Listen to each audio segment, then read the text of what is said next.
God's footprint. Today's date, January 23rd. And our Bible verse for today is Joshua chapter 23, verse 1. The scripture says, "The Lord had given Israel rest from all their enemies around them." Listen here. Joshua's story reminds us that life is not meant to be endless fighting. Yes, there are real battles we have to face. But there is also a time when God calls the people of his pasture to rest because the victory is already settled. Joshua led against oppositions. He wrestled with fear.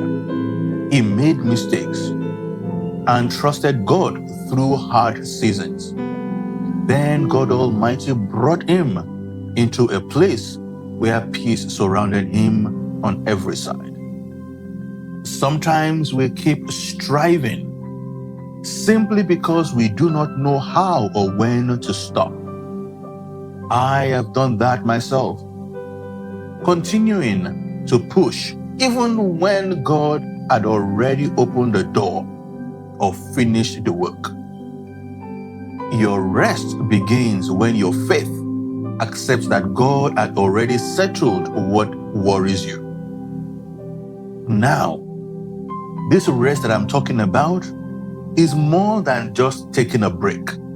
It is the steady confidence in you knowing that God holds your life, and you do not have to prove yourself or force every outcome.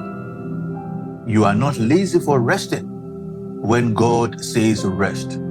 You are simply being faithful. So here is my food for your thought.